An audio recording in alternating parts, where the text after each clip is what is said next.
Assalamualaikum warahmatullahi wabarakatuh.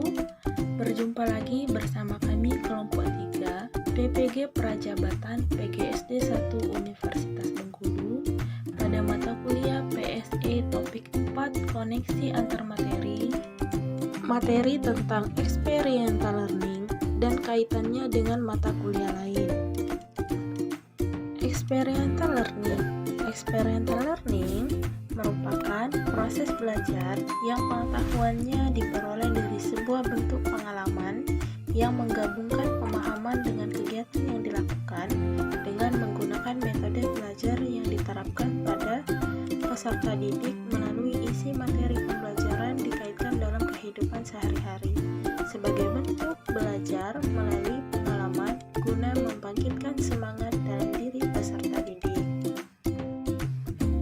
Pada topik sebelumnya, kita sudah mempelajari experiential learning dan sudah memahami adanya 4 siklus pembelajaran dari COP, yaitu tahap mengalami, tahap refleksi, tahap berpikir, dan tahap melakukan atau berperilaku. Nah, berdasarkan siklus pembelajaran tersebut, COP kemudian mengidentifikasi beberapa gaya belajar.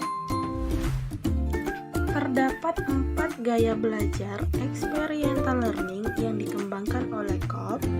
Yang pertama ada divergent, kedua asimilasi, ketiga konvergen, keempat akomodasi. Yang pertama ada gaya belajar divergent. Gaya ini merupakan kombinasi elemen pengalaman konkret dan observasi reflektif. Individu dengan gaya belajar ini mencoba melihat situasi atau pengalaman dari beragam perspektif. Individu ini cenderung mengumpulkan informasi yang ada. Mereka memiliki minat sosial yang tinggi, cukup peka terhadap lingkungannya. Dalam situasi belajar, individu cenderung menikmati bekerja dalam kelompok, mendapatkan umpan balik. Individu ini cenderung terbuka terhadap saran dan umpan balik. Yang kedua, asimilasi. Gaya yang merupakan kombinasi konseptualisasi abstrak dan observasi reflektif. Individu dengan gaya belajar ini cukup terampil mengolah informasi dan dapat menjelaskan dengan logis. Secara umum, individu dengan gaya belajar ini cenderung mementingkan nilai logis ketimbang praktis. Dalam situasi belajar formal, individu ini cenderung suka membaca, melakukan analisa, dan melakukan eksplorasi ide. Kemudian, yang ketiga, konvergen, merupakan gaya belajar kombinasi konseptualisasi abstrak dan eksperimen aktif. Individu dengan gaya belajar ini akan berusaha menemukan kegunaan praktis dari teori. Individu ini cenderung mampu memecahkan masalah dengan baik. Dalam situasi belajar formal, individu dengan gaya ini cenderung melakukan simulasi dan mencoba penerapan praktis. Gaya belajar yang terakhir yaitu akomodasi, merupakan kombinasi pengalaman konkret dan eksperimentasi aktif. Individu ini cenderung belajar dari pengalaman langsung. Dalam menyelesaikan masalah, ia mencari informasi terlebih dahulu dan menggunakan cara yang sudah tersedia. Dalam kondisi belajar formal, individu cenderung menikmati bekerja dengan orang lain, menikmati kerja atau belajar di lapangan. Selanjutnya, beberapa pertanyaan mengenai experiential learning. Yang pertama, mengapa perlu melakukan observasi dan pendaftaran? Pada perkuliahan, apa kiranya topik ini juga relevan dan dapat diterapkan?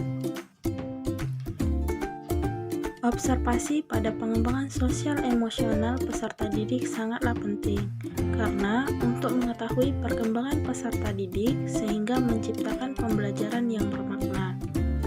Selain itu, pendidik juga dapat menyusun rencana tindak lanjut agar peserta didik yang bermasalah menjadi lebih baik dibandingkan pembelajaran sebelumnya. Yang kedua, materi lain atau mata kuliah apa yang dapat Anda terapkan bersamaan dengan mata kuliah ini?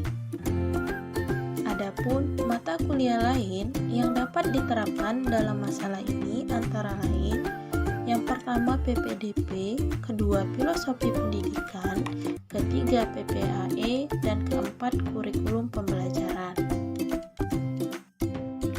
Mata kuliah pertama yang terintegrasi dengan mata kuliah PSE yaitu mata kuliah PPDP, di mana pendidik harus memiliki kemampuan memahami karakteristik peserta didik sebelum menentukan pembelajaran, sehingga menciptakan pembelajaran yang bermakna dengan melakukan observasi.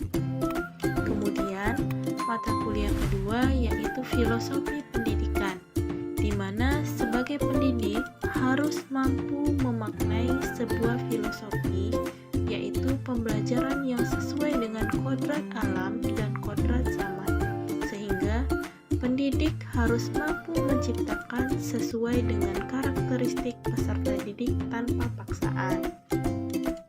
Selanjutnya, mata kuliah yang ketiga yaitu mata kuliah PPA, di mana dengan mata kuliah PPA, pendidik belajar menciptakan pembelajaran yang efektif dan efisien.